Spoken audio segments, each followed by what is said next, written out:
प्रिय छात्र नमस्कार। NCERT क्लास 12 फिजिक्स में आप सभी का स्वागत है आज के हमारे नए वीडियो लेक्चर में। अर्थात आज हम बात करेंगे विद्युत चुंबकीय प्रेरण से आप क्या समझते हैं। फैराडे के विद्युत चुंबकीय नियम लिखिए तथा इसके द्वितीय नियम से विद्युत वाहक बल हेतु व्यंजक प्राप्त कीजिए। तो आज हम बात करेंगे विद्युत चुंबकीय प्रेरण के बारे में। तो हम इस प्रकार सबसे पहले हेडिंग डालेंगे विद्युत चुंबकीय प्रेरण।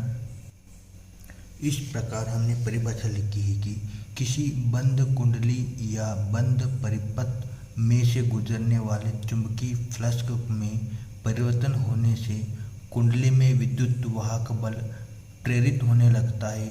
इस घटना को विद्युत चुंबकीय फ्लक्स कहते हैं।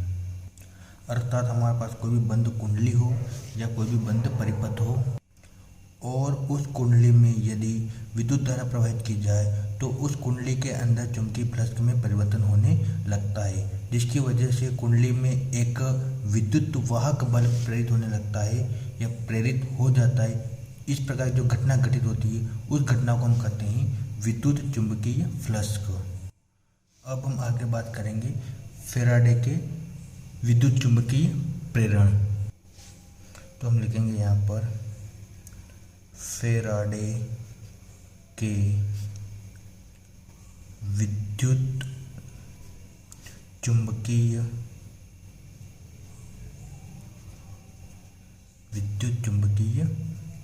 प्रेरण। तो फैराडे ने दो विद्युत चुंबकीय प्रेरण नियम दिए हैं। तो इस प्रकार हमने लिखा है फैराडे के विद्युत चुंबकीय प्रेरण के निम्नलिखित दो नियम हैं। इसलिए इसमें पहले नियम की बात करेंगे। तो लिखेंगे फैराडे का पहला नियम, जब किसी बंद परिपथ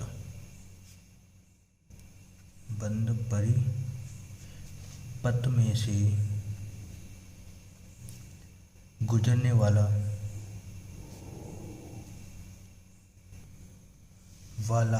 विद्युत फ्लक्स में परिवर्तन होता है तो परिपथ में एक प्रेरित विद्युत वाहक बल उत्पन्न हो जाता है। इसका अस्तित्व उस समय तक रहता है जब तक कि चुंबकीय फ्लक्स में परिवर्तन होता रहता है। अर्थात फैराडे का प्रथम नियम यह बोलता है कि यदि हमारे पास कोई भी बंद परिपथ में हो, एक बंद परिपथ है, उस बंद परिपथ में से यदि कोई भी विद्युत फ्लक्स में परिवर्तन हो रहा है, उस परिवर्तन में से एक प्रेरित विद्युत वाहक बल उत्पन्न होता है और उस प्रेरित विद्युत वाहक बल का अस्तित्व उस समय तक रहता है जब तक कि हम फ्लक्स में परिवर्तन करते रहते हैं। अर्थात यदि फ्लक्स में परिवर्तन ज़्यादा रहेगा तो विद्युत वाहक बल भी ज़्यादा ही उत्पन्न होगा। आगे हम बात करते हैं फैराडे के दूसरे नियम की। तो देखिए फैराडे का दूसरा नियम क्या कहता है कि प्रेरित विद्युत वाहक बल, तो हम लिखेंगे प्रेरित विद्युत वाहक बल का मान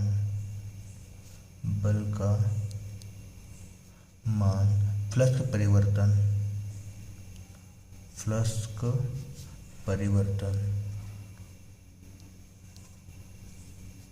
के अनुक्रमानुपाती होता है। अनुक्रमानुपाती होता है। अर्थात जो प्रेरित विद्युत वाहक बल का जो मान होगा वह फ्लक्स परिवर्तन के अनुक्रमानुपाती होता है। यानी कि जितना विद्युत वाहक बल प्रेरित होगा फ्लक्स का परिवर्तन भी उतना ही अधिक या उसके अनुक्रमानुपाती होता है। तो इस प्रकार में लिखा है कि प्रेरित विद्युत वाहक बल का मान फ्लक्स परिवर्तन के अनुक्रमानुपाती होता है। अब हम बात करेंगे प्रेरित विद्युत वाहक बल का व्यंजक, या फिर इस प्रकार भी कह सकते हैं कि जो फैराडे का दूसरा नियम होता है उसके लिए हम व्यंजक प्राप्त करेंगे। तो यहाँ हम लिखेंगे प्रेरित विद्युत वाहक बल विद्युत वाहक बल का व्यंजक, बल का व्यंजक। तो इस प्रकार हमने यहाँ लिखा है कि यदि डेल टी समय में बंद परिपथ में फ्लक्स का परिवर्तन यदि डेल फाई हो तो फ्लक्स के परिवर्तन की दर हो जाएगी डेल फाई अपॉन में डेल टी। अर्थात किसी समय टी में यदि उस बंद कुंडली के अंदर फ्लक्स का परिवर्तन डेल फाई हो तो इस प्रकार फ्लक्स के परिवर्तन की दर हो जाएगी डेल फाई के अपॉन में डेल टी। अब यदि कुंडली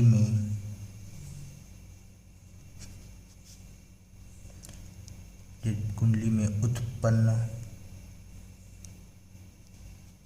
प्रेरित विद्युत वाहक बल, प्रेरित विद्युत वाहक बल ई हो तो यदि कुंडली में उत्पन्न प्रेरित विद्युत वाहक बल ई हो तो, क्योंकि हम विद्युत वाहक बल को ई से रिप्रेजेंट करते हैं, तो उस कुंडली में उत्पन्न विद्युत वाहक बल ई हो तो फैराडे के विद्युत चुंबकीय प्रेरण के द्वितीय नियम से, और फैराडे का दूसरा नियम क्या बोलता था कि प्रेरित विद्युत वाहक बल का मान फ्लक्स के परिवर्तन के अनुक्रमानुपाती होता है। अर्थात हम लिखेंगे कि प्रेरित विद्युत वाहक बल ई ये किसके अनुक्रमानुपाती होता है, डेल फाई अपॉन में डेल टी, अर्थात उसके फ्लक्स के परिवर्तन के अनुक्रमानुपाती होता है। लेकिन हमें आगे लगेंगे यहाँ पर माइनस। अब माइनस चिन्ह क्यों लगाया है देखिएगा, यह चिन्ह जो होता है ऋणात्मक, यह बताता है कि प्रेरित विद्युत वाहक बल जो फ्लक्स के परिवर्तन का विरोध करता है, यानी कि ये जो प्रेरित विद्युत वाहक बल जो होता है ये फ्लक्स के परिवर्तन का विरोध करता है, इसलिए हम इसको माइनस से शो करते हैं। अब हम यहाँ पर जो अनुक्रमानुपाती का साइन है इसको हटाएंगे तो हमारे पास एक नियतांक आएगा, तो हम लिखेंगे ई बराबर माइनस को आगे लिख देंगे और के डेल फाई अपॉन में डेल टी, और आगे के को हम यहाँ पर रिप्रेजेंट कर देंगे, लिखेंगे कि जहाँ के एक नियतांक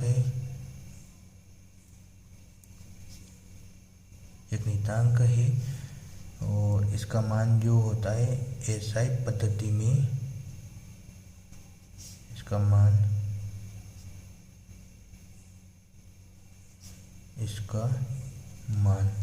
एक होता है, तो हम के की जगह कितना रख सकते हैं यहाँ पर 1, तो ई बराबर हो जाएगा माइनस डेल फाई अपॉन में डेल टी। तो यही अभिष्ट हमारा व्यंजक है, तो लास्ट में लिखेंगे यही अभिष्ट व्यंजक है,